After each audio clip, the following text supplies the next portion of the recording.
Hello students, good evening. हम लोग संधि के भेदों में 3 भेद पढ़ चुके हैं। दीर्घ स्वर संधि, गुण संधि और वृद्धि स्वर संधि। दीर्घ स्वर संधि में हम देखे कि ह्रस्व या दीर्घ मिलकर के दीर्घ बन रहा था और ह्रस्व मिलकर के भी दीर्घ बन रहा था और दीर्घ दीर्घ भी मिलकर के दीर्घ बन रहा था। इसी प्रकार गुण संधि में देखे कि गुण संज्ञक वर्ण मिलकर संधि का निर्माण कर रहे थे और वृद्धि स्वर संधि में देखे कि वृद्धि संज्ञक वर्णों के द्वारा संधि बनाई गई। इस प्रकार ये तीनों संधि लगभग एक जैसी थी, लेकिन अब हम लोग यण संधि को कुछ अलग तरीके से देखेंगे। इसका कंडीशन अलग होगा। तो चलिए आज यण संधि को समझते हैं। यण संधि, चलिए देखते हैं। इसका सूत्र है इको यणचि। किसी भी संधि को पढ़ने से पहले इसका सूत्र देखेंगे तो हम ये स्पष्ट होगा हमें कि सूत्र में ही सारी परिभाषा होती है और ये सूत्र संस्कृत का होता है। हम पहले से ही जानते हैं कि सारा वर्णमाला वगैरह जो कुछ भी हमें मिला है हिंदी में पढ़ने के लिए सब संस्कृत से आया है। तो इस सूत्र को ले लेंगे तो आसान हो जाएगा और समझना। इको यणचि, इसका सूत्र क्या है? इको यणचि।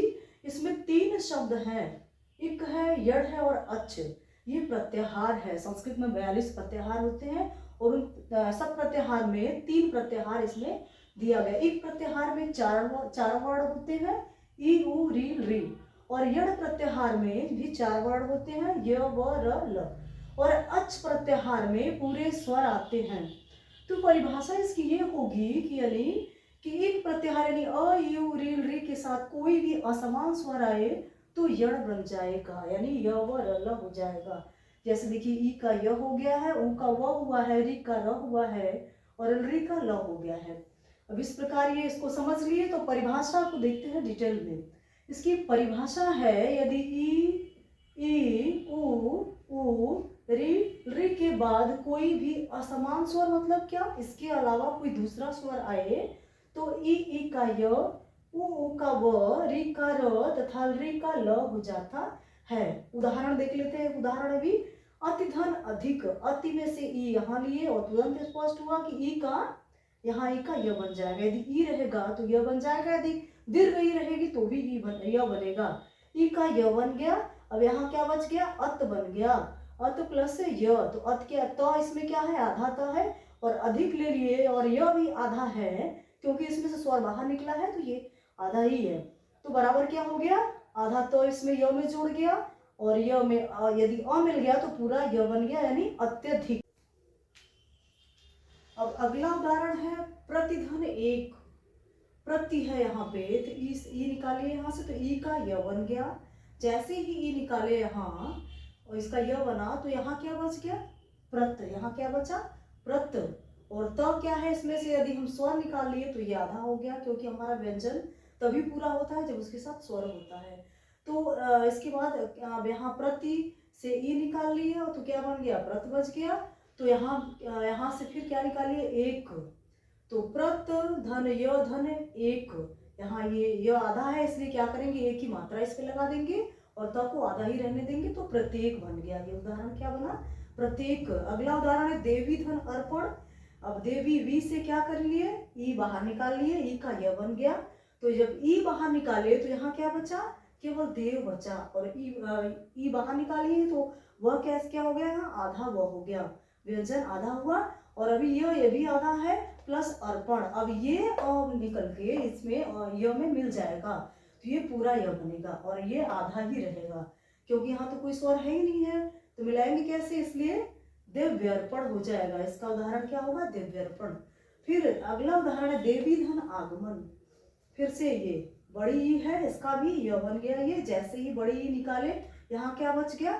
देव। व से स्वर बाहर निकाल दिए, ये भी आधा हो गया। और अभी यह भी क्या है? आधा है क्योंकि इसके साथ स्वर नहीं है। तो ये प्लस आगमन है तो आगमन से आ को य में जोड़ देंगे तो या बन जाएगा, लेकिन व में कोई स्वर है ही नहीं जोड़ने के लिए तो इसको आधा ही कर देंगे। तो इसका उदाहरण पूरा क्या बन जाएगा? दिव्यागमन। ऐसे ही ऊ की मात्रा का देख लेते हैं। उदाहरण है सुधन अच्छ।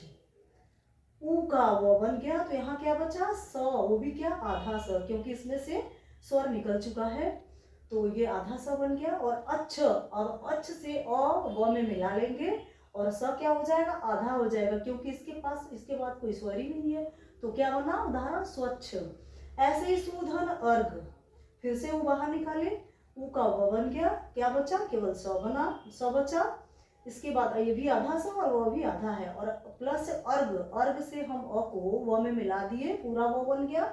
लेकिन स हमारा आधा ही है, क्यों, क्योंकि हम कोई स्वर नहीं है कि हम लोग मिलाएं इसमें, इसलिए आधा स पूरा व अर्ग यानी स्वर्ग। अगला उदाहरण है वधूधन आगमन। बड़ा ऊ यहाँ उतार लिए, ऊ का व बन गया, जैसे ही वो निकाले ये वध बन गया, वध बचा। तो ये वध में ध क्या है, आधा है, क्योंकि इसमें कोई स्वर नहीं है। फिर प्लस क्या किए, आगमन। तो हम आस यहाँ से निकाल के व में मिलाए तो वा बन गया, लेकिन इसमें ध में कोई स्वर नहीं जोड़ना है, इसलिए ध क्या रहेगा, आधा ही रहेगा। हमारा नया शब्द बना वध्वागम। अगला उदाहरण है पितृधन आज्ञा। अब हरि का र हो गया, यहाँ र उतर गया, तो क्या बच गया, पित। यदि तो और र साथ में कहीं भी मिले तो ये तो के साथ इसका पदेन र हो जाता है। तो के अंदर ये लग गया, इसको पदेन बोलते हैं। क्या बोलते हैं इसको, यदि तो के साथ र साथ में आए तो वो पदेन र उसका होता है, इसके साथ लग जाएगा, ये पदेन र हो गया। तो यहाँ ये त्र बन गया था, लेकिन आ की मात्रा जोड़ दिए तो क्या हो गया, ये त्रा। तो इसका पूरा नया शब्द क्या बना, पित्राज्ञा। वैसे ही दूसरे उदाहरण को समझ लेते हैं। मातृधन आज्ञा। अब री से र उतार, री का र बन गया। यहाँ पहले ही हम पढ़ चुके हैं, री का र हो जाता है, जैसे ही र बन गया, यहाँ री से बाहर निकला, यहाँ क्या बन गया, मात। तो यहाँ फिर से आ गया तो के साथ र। यदि कभी भी हमें तो और र साथ में दिखे तो इसका पदेन र बना लेते हैं, यानी तो में र ऐसे लगा देते हैं, ये क्या बन गया, पदेन बन गया। अब आ कैसे हुआ है, ये आ यहाँ पर जोड़ दिए हैं तो त्रा बन गया। अब इस प्रकार दोनों मिलाकर के शब्द मात्राज्ञा बन गया, मातृधन आ गया यानी मात्राज्ञा। तो अगला उदाहरण है लृधन आकृति। लृ का ल, पहले ये पढ़ चुके हैं कि लृ का संधि में ल, ये यड़ संधि में लृ का क्या हो जाएगा, ल हो जाएगा।